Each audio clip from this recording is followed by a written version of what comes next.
महाराज जी बोले, यदि इतनी ग्लानि तुम्हें हो रही है हमारे इस वाक्य से, तो तुम्हारा प्रायश्चित हो गया, हमने हृदय से तुमको क्षमा कर दिया।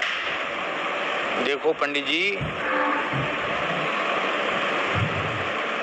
सुकृत रूपी संपत्ति को बटोरने में, साधन करने में कई जन्म लग सकते हैं, पर उसको गमाने में एक क्षण नहीं लग सकता।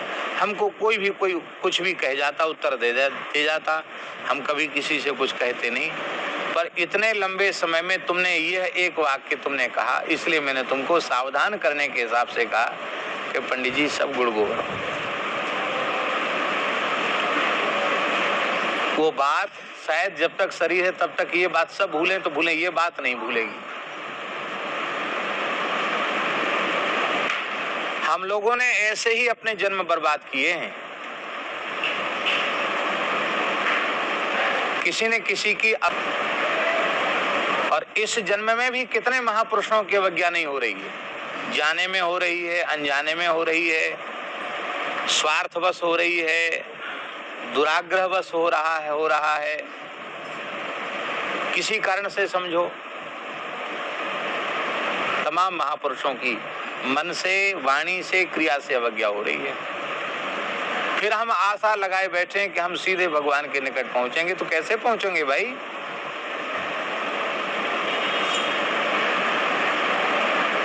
अपराध न बने।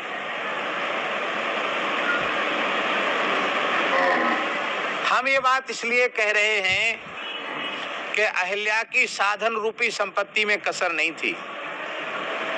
अहिल्या किसी माता के गर्भ से उत्पन्न कन्या नहीं थी, ब्रह्मा ने किया था। ब्रह्मा जी ने, ब्रह्मा जी की मानस पुत्री है अहिल्या। आप विचार कीजिए, हल्य शब्द का अर्थ होता है दोष, और आ माने होता है नहीं। जिसमें किसी भी प्रकार का दोष न हो उसको अहिल्या कहते हैं।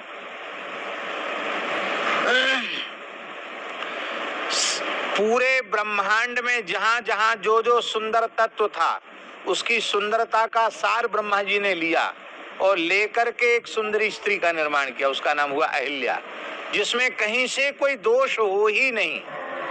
और उस अहिल्या को देख करके सबका मन किया कि मुझे मिलनी चाहिए।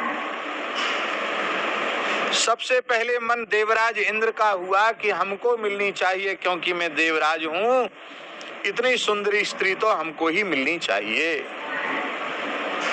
मैं भी भावना थी ब्रह्मा जी हमको दे दें। नारद जी सनकादिक तो विरक्ता नाम श्रोमणी, उनकी बात हम नहीं कह रहे, पर और तमाम सबका मन था, यक्ष गंधर्व किन्नर, हमको मिले, हमको मिले, हमको मिले।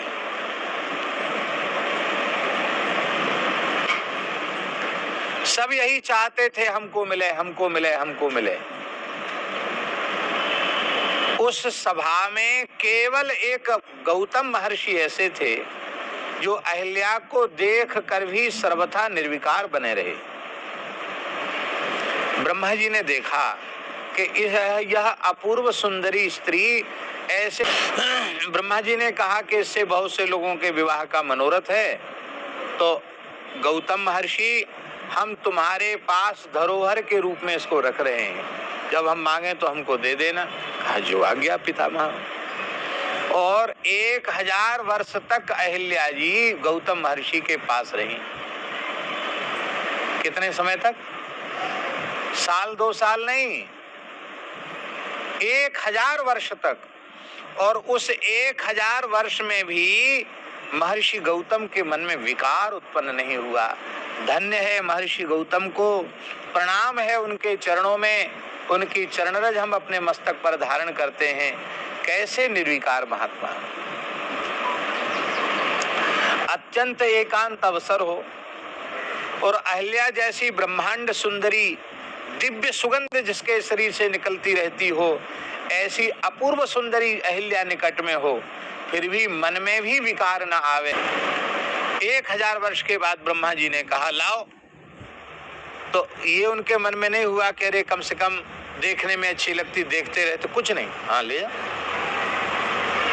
अहिल्या की प्राप्ति में उन्हें हर्ष नहीं, और ब्रह्मा जी ने मांग लिया तो उनको विषाद नहीं, अहल्या हमारे पास से चली गई। ऐसे निर्विकार महात्मा महर्षि गौतम ब्रह्मा जी के नेत्र भराए, बोले तुमने भगवान की माया को जीत लिया है और हम अत्यंत प्रसन्न हैं। सभी ऋषियों को, देवताओं को, सबको बुलाया और विधि पूर्वक भगवान ब्रह्मा जी ने अहिल्या का कन्यादान श्री गौतम महर्षि को किया।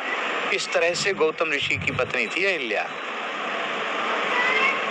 और अहिल्या जैसी सुंदरी को प्राप्त करने के बाद भी हजारों वर्ष तक गौतम ऋषि तप करते रहे और फिर समय आने पर उन्हें एक पुत्र की प्राप्ति हुई जिनका नाम हुआ महर्षि शतानंद। शतानंद का जन्म हो चुका था, वे जंगल में था, उसके मन में था कि अरे मुझे अहिल्या नहीं मिली, काम ही नार प्यार जिमि लोभ ही प्रिय जिमि दाम। बार बार अहिल्या को प्राप्त करने के लिए उसका मन संतप्त रहता था और वह चोरी छिपे महर्षि गौतम के आश्रम में आने लग गया, अहिल्या को देखने लग गया। भगवान की माया तो है ही है, नारी विष्णु माया प्रकट। अहिल्या के मन में भी कामना जग गई। अहिल्या के मन में कामना न जग और महर्षि असमय में वे स्नान के लिए, गंगा स्नान के लिए चले गए और जो है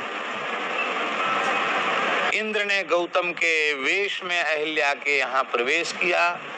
तो अहिल्या का दोष यह था कि अहिल्या यह जान गई थी कि यह महर्षि गौतम नहीं है, ये इंद्र है, ये जान गई थी वो।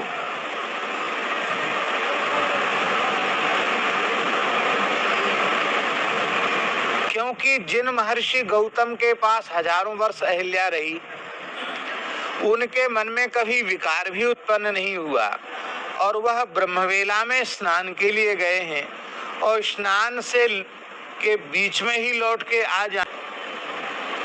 विचार की कसौटी पर ही बात खरी नहीं उतरती थी, लेकिन वह समझती थी कि देवराज इंद्र है।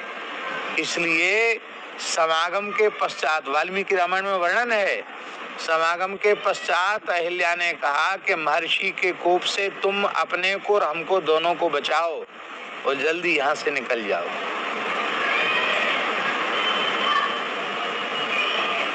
ये अपराध था अहिल्या का।